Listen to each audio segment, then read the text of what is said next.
Here we finally end our story with the epic clash between Fatalis and Dalamadur. The fight is intense and it's bloody as well, and the shockwaves shake the world as they know it. Sorry, shake the world as they know it. We actually see that Shao Dalmador is able to keep up with Fatalis pretty well. Using its size and match, it's able to move parts of its body and counter it pretty well. This is where Fatalis uses the full power of his lightning attacks and launches it at Dalmador, hoping to finally end and erase this monstrosity. However, using Shantian's lightning, he's able to counter it. He then uses a tornado to cover his entire body, sending back Fatalis as it expands. This tornado makes mountains look like children, and it keeps growing and growing, causing Fatalis to have no other choice but to fly above it, damaging himself along the way and getting ready to dive down. However, before that even happens, he gets struck with multiple lightning strikes from Shantian's black lightning. This is when he has enough and charges up his ultimate attack and dives right down with fire pretty much foaming from the mouth. He dives down, and this is where Shao Dalmador activates his fire breath and gets ready to clash with Fatalis. They both hold that charge in as one dives down at full speed, ramming into the other, and the explosion is so powerful that it shakes the planet, goes right to the moon and out of the solar system. It's felt all across the entire solar system. And this is where we see Elsa put up an ice barrier, blocking the shockwave, the aftermath of the explosion, all the dust and rubble coming at them. And she braces as the others pretty much have no other choice but to hide behind her. And they brace as much as they can until it all stops. Everything's quiet. It's all just seemed to stop here. And Hiccup wonders, is he okay? Did he win? Did we win? Everyone goes to check, and Hiccup says, I can't see him. Where is he? Elsa looks around frantically, trying to push back all the dust she can, hoping that her lover is still alive. But when the smoke settles, we do see Grimlock holding his arm and on one knee, badly injured, but looking into the dust itself, almost as if it's not over. And this is when Astrid picks up the details and immediately gets her her switch axe, her switch axe ready, seeing as this fight isn't over, and he was right. This is where the Fatalis comes out and roars at them. This is just, it's unharmed. It seems to even be healing from any wounds it previously had here. It shoots a fire breath only for Elsa to immediately counter it, telling Astrid that she needs to get Grimlock out of there and they need to immediately handle this the best that they can. Astrid, not hesitating, immediately runs over to Grimlock as Hiccup draws his bow ready, pelting Fatalis with everything he has. This ultimate Fatalis seems to be a very big problem, he says, and he needs to find a way to permanently take it down from the inside out. Astrid immediately runs over to Grimlock, finally being able to get to him, and she asks him, can you move? Seeing that his body is damaged, this is where the Dalmador part of him kicks in and begins to repair his bones. If you guys don't know, snakes are very flexible, and I think Dalmador himself would probably be even more flexible. We also know that elder dragons actually have a small healing factor. Dalmador's would actually be much more massive due to the amount of damage he can actually take and dish out. Grimlock is able to fully heal and tells Astrid that he's fine. No clothes, well, no armor, but he's at least fine.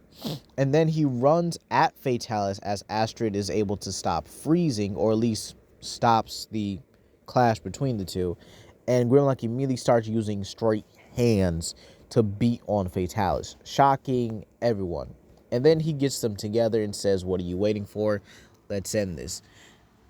It is a little unorthodox for them, but they actually just get their weapons, and Astrid's just like, well, you heard them. Let's get to work.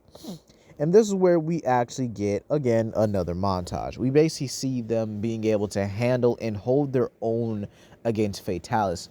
Grimlock is able to pretty much keep himself mounted on the beast, and actually deals a lot of damage with just his bare hands, using the claws of his beast form to even tear into the flesh. Despite the fact that it does heal, it does cause damage.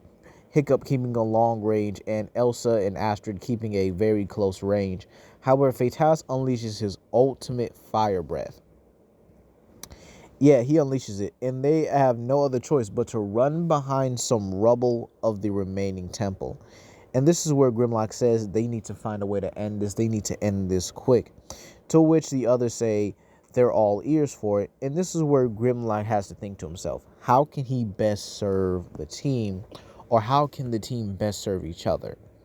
And this is where he comes up with a plan in hopes that it works here.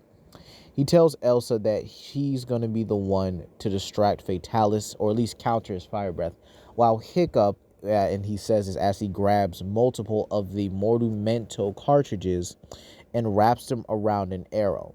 And he tells Hiccup that he's going to be the one to deal the final blow. He's going to create an opening to where Hiccup can get these inside of him. He does this as he takes his shirt off and wraps the entire cartridge package around this one specific arrow, and tells Hiccup he only gets one shot. And this is where we actually get to see a little bit of a funny moment with Elsa blushing and Astrid hitting her in the back of the head. But Grimlock tells Astrid she has one chance to actually mount Fatalis and actually distract him long enough to give Elsa a break. This is where he uses the powers of both Amatsu and Shantien into one hand, fusing the wind and lightning element within him, saying that they get one shot each, and they have to do it right. Hiccup nods and agrees, and this is where everyone just begins to pretty much break. This is where everyone is just waiting. They're waiting for the right moment to strike, and once Grimlock gives the signal, he says, now. Elsa immediately blasts through the barrier, throwing the rocks at Fatalis, even causing him to get off balance a little bit as her ice blast begins to immediately overpower his fire breath. This then allows Astrid to get in a mount and actually begins to work Fatalis, even cutting off some of his horns and even damaging his wings, keeping him grounded. This allows Grimlock to run at him full speed with the wind and lightning in his hand, and pretty much like a Shidori, he strikes clean right through Fatalis's hide, his armor, into the skin, and then he releases it, causing a big blast to come right back at him, but makes a hole for Hiccup to get the final shot in. He hits it, and the Mortumento packages pretty much just detonate on the impact. This causes everyone to watch as this disgustingly horrible scene just explodes in Fatalis. Spikes coming out of his body, black liquid drooling from his mouth, these spikes forming all over its body, ripping through his body even. And it's just horrifying as the healing factor tries to cope with it, but eventually it can't. It can't sustain all this just happening to it, traumatizing its body until it stops. It's frozen in a black and bloodied and almost halfway skin, bone, and muscle statue. It's horrifying. But they don't let it stop them. And this is where Astrid actually gives Hiccup a surprise kiss, to which it shocks him, but then he leans into it further. Grimlock and Elsa also share their kiss, to which, Elsa actually gets a little bit more frisky with Grimlock, to which he has to pretty much keep her in check. And they all head back to Astera, but along the way, they encounter a Cadeus. The same Cadeus they helped out in the previous episode. Or at least the previous part, my bad. And it actually helps them towards Astera, with a bunch of other Cadeuses in the sea. As they reach Astera, the handler presents them as the heroes of Kimura. To which they're in shock as Grimlock is kind of just there, just kind of butt naked. Sure, he got some drawers on, but still butt naked. However, they all still celebrate regardless, as they give Grimlock a pair of pants at least. And they do state they'll work on his armor. However, Grimlock is more interested to see that Julius is there, and he hugs the hunter. He hugs the man that he would be proud to call a true father. And Julius, hearing these words, actually cries and hugs the boy back, saying that he's proud of the man he's become and hopes the best for him in the future. This is where we actually see a celebration with everyone celebrating in their own way. We see Grimlock and the others saying that they are going to miss each other as they each get different assignments, as their world is now forever changed. We then get a time skip. It's 5 years later.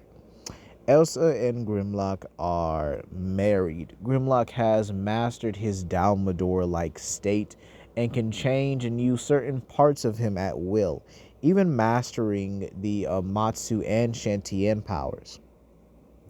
Grimlock and Hiccup have both converted both Burke and Arendelle into a monster haven, almost.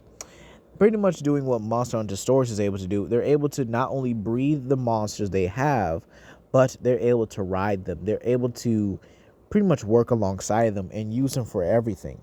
They become the most powerful kingdoms together, with Burke basically having more flying wyverns, with Arendelle being more grounded based. Sure, they each have their own ground and flying wyverns of their respective cultures, but again, they each have their advantages and their adaptations.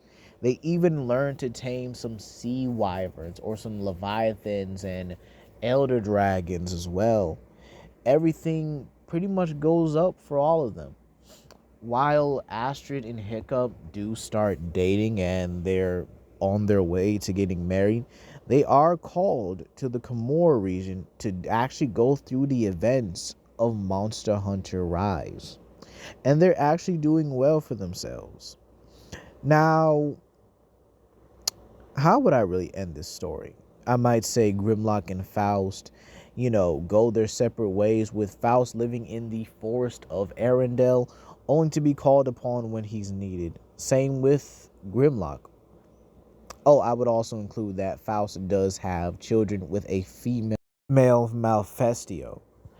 And in all honesty, I think everyone would live peacefully. Grimlock is only called to hunt when he's absolutely needed, still working in the new world of Astera. Maybe one day he'll see Rise, or maybe one day the world will need him in his Dalamadur form again. But how would I end this off, really? I would actually have Hiccup getting ready to deal with his part of the rampage, but smiling as he hears a Dalamadur roar in the sky. And that's where I will lead off here. Hope you guys enjoyed this 5-part mini series. I'll be doing more. Peace.